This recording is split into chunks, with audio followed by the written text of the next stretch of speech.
আমার প্রশ্নটি হচ্ছে মহিলাদের সালাতে ইকামত দেওয়া লাগবে কিনা? একাকী সালাতের ক্ষেত্রে বিশেষ করে এখানে একটা বিষয় চলে আসে, সেটা হলো যে মহিলারা যখন জামাত হবে, পুরুষদের সাথে অংশগ্রহণ করবে, তখন তো আজান হয়, ইকামত হয়, আমরা জানি। এখন মহিলারা যখন সালাত পড়বে তখন তারা জামাতে পড়ছে নাকি একাকী পড়ছে, এটা দেখার বিষয়।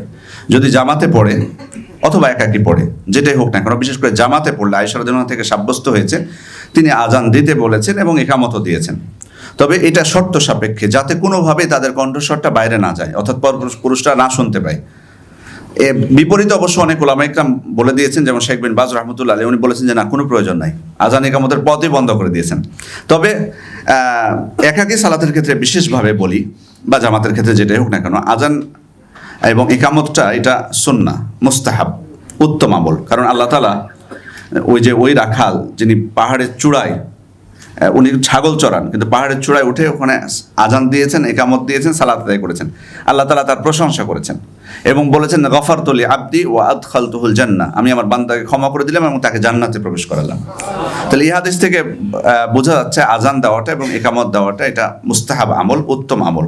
সুতরাং মেয়েরাও, তারা যদি আজান নাও দিতে পারে, একামতটা তারা নীরবে দিবে, এটা উত্তম আমল। যদি না দেয় সালাতের কোনো ক্ষতি হবে না, সালাতের কোনো ক্ষতি হবে না ইনশাল্লাহ। আর যদি জামাত তারা করে, ফরজ জামাত একাকী আলাদা হবে, তাহলে তো একামত দিবেই বা আজানও দিতে পারে। তবে আয়েশা রাদিয়াল্লাহু আনহা যেটা বক্তব্য, আমি আবার বলে দিচ্ছি, এটা হলো যে কণ্ঠস্বর যাতে বাইরে না যায়।